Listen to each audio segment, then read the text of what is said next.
Hello everyone, of course I am here to do a tag video because you guys know I love my tag videos and my seasonal ones, like holiday ones at that. So today I'm doing a tag that, surprise, surprise, I have not done before, so round of applause for me, and that is the Cozy Christmas book tag. Let's get into it. This was created by callmeaftercoffee, and yeah, let's get into it. It's a very short tag, so it's gonna be a short video, but that's okay. We're still gonna have fun with it. Question number 1 is Twinkling Lights. What is the most beautiful book you own? So funnily enough, I just did a tag like last month called the Aesthetically Pleasing Book Tag, where it's all about like really beautiful covers. So that whole video could really, I could just link that video. But the two books I'm going to show you I've talked about time and time again, but they are truly the most beautiful books, according to me, I guess, on my shelf. Of course, the first one being The Inheritance Games by Jennifer Lynn Barnes. I just love everything about this cover. I love the fact of how they're going with the scheme. I think the second book, which is literally by my bookshelf in the garage, I think it's purple, so I wonder what the third book will be. Green, purple, maybe red, maybe a yellow, maybe silver. Oh, a silver would be really cool. But either way, they're beautiful covers and they kind of like have a foil thing to them. They're fun books. I love them a lot. And then the other one, of course, The Deadly Education by Naomi Novik. I believe this was a special edition in Alcrate. As you can see, it has no like dust jacket on it. It's just fully hardback, and it also has gold edge pages, and it's just stunning. I love it. And of course, any book that's got like a ribbon for a bookmark, you know, it's kind of fancy. So I love these two a ton. Another one I wanted to mention that I haven't mentioned in a while, but is still one of my favorite book covers of all time.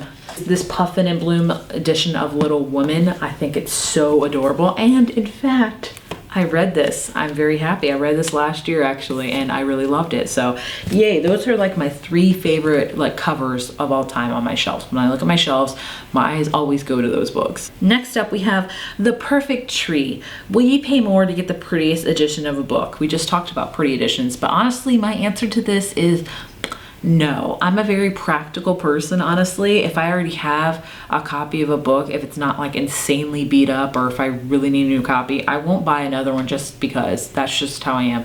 I think the only exception to this one is I've bought the Harry Potter illustrated version, so, but they're very different than like another cover, I guess you could say. So I haven't like, no, I haven't really bought like, I won't, what's the question? I won't pay more to get the prettiest edition. That's just not that important to me. But then again, other people will, and I think that's awesome. I think it just depends on who you are as a reader and as a buyer.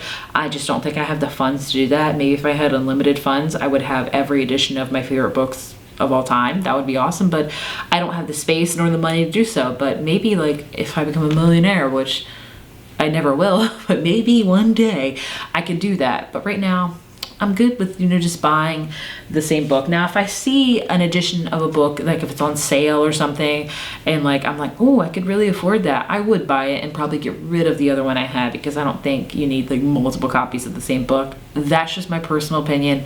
Everyone has different opinions. Next up, we have Build a Snowman. Make a Christmas book stack, color or theme. Crap, I was gonna do this, but I'm in my living room. All my books are in the garage, and I have to do this while my daughter is napping. So I'm gonna insert a picture or two of ones that I've done in the past that are on my Instagram. Here they are. Aren't they beautiful? I think I did a book I think I did a book tree, and then I've done book stacks, so like red and green, you know, the usual. So there you have it. Am I completely copping out of this answer?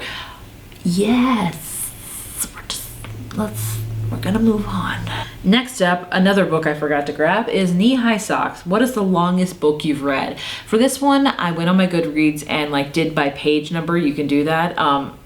I think you can do that, especially for years. And I was really surprised it wasn't a Harry Potter book. I thought that Harry Potter and the Half-Blood Prince would take the cake on that one, because that chick is long. Or is it the Order of Phoenix? It's one of them. But no, surprise, surprise, the longest book I've read is the 7th book. Is it the 7th book? In the Throne of Glass series by Sarah J. Maas, Kingdom of Ash, coming in at a whopping 984 pages. Like, so close to being 1,000 pages. Like, what? That is an insanely long book, and I read that. Like, I'm gonna pat myself on the back for that one, because I usually don't read long books like that, but I did, and I'm happy I read it. It was Ugly Sweaters. What is the ugliest book cover you own? I don't have one. If I really don't like a book cover, I'll get rid of it. I said it. I don't know what it is. Is that horrible? I don't know. I guess that could be on the notion of, would you pay more for like a different edition of a book? If it like had a truly horrible cover and then I saw another cover, I would probably buy it because I'm like, I gotta replace this horrible cover. But if I'm honest, I don't have any book covers on my bookshelf that I'm just like, I hate this. If I do, I'll say goodbye to it. I still love the book. I just don't love the book cover. We all have that. I'm sure we all have books like that, where you love the book, where the cover has just not been your style, not been your jam at all. Next up is Blizzards, a book set in winter, a book that has chills / has dark themes.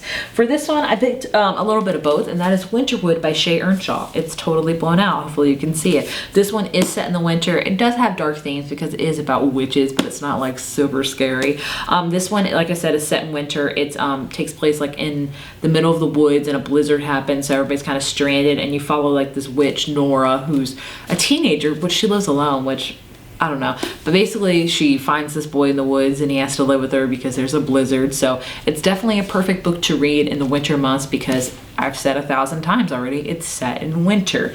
As far as books that have dark themes, the one that really popped out to me was What Lies Between Us by John Mars, which I read this year, and I loved the book The Passengers by John Mars, but I didn't love What Lies Between Us because honestly, it was so depressing. Like, it was dark. It was depressing. It's about, you basically learn that the daughter is like kind of, her mom's in chains, and her mom comes down for dinner every night in chains, and she goes back upstairs in chains, and you're like, what the heck? Like, she's holding her mom hostage for something that she's done. And it's just a really intense book and a very depressing book. It's got a lot of dark themes in it. Like, I was like, oh my gosh, I didn't love it because it just honestly depressed the mess out of me. Then we have Crackling Fire. What book makes you feel warm and cozy? I mean, you could pick any holiday book I've read this year, but I'm not going to talk about those because I'm going to do something different. I'm going to say Very Sincerely Yours by Carrie Winfrey. Did I read this year or last year? I can't remember, but it is just adorable. It's kind of like a You've Got Mail with kind of like a Mr. Rogers thing going on. I know it sounds really weird, but basically it's about a character that works at this toy store, and she really likes watching this, I forget the character's name, so please forgive me, it's on ebook. She watches this guy that has like a local children's show, kind of like Mr. Rogers, Jim Henson type of thing. And so she's like, one day I'm gonna write him an email because I need life advice, because why not? And then they start an email conversation up, and his name's Teddy, I believe, I think so. And it kind of goes from there, and it is just all kinds of adorable. If you just want a sweet, fluffy book, look no further than that book. It's a perfect book to read for all those warm and fuzzies. And then the last question we have is home for the holidays. For the rereaders out there, are there any books that feel like going home? For me, I will say every few years or so, I get the desire to listen to Harry Potter again. That's just, you know, I haven't done it in a few years, I think, so I might get the desire to do it in January or so, but it's just a fun thing. I don't know when I'll do that. I don't ever listen to books anymore, but that's the one I have listened to the entirety of the series, I think twice, and then I've read them obviously lots of times. Other books that I will reread, like just kind of go through, The Hating Game by Sally Thorne is definitely one feels like going home to me because it's like my favorite romance of all time. Also also The Simple Wild by Kay Tucker, I'll reread that every now and then. It's just adorable. So romances really will. Also, I've Got Your Number by Sophie Kinsella. I have reread that one before. All of those really feel like kind of going home to me. So there you have the Cozy Christmas book tag. I hope you guys enjoyed this short but sweet tag. I couldn't let the month of December go by without filming a tag video because it wouldn't be me, and I have to do that, so we're doing it. But nevertheless, I hope you enjoyed this video, and thank you for watching. Bye.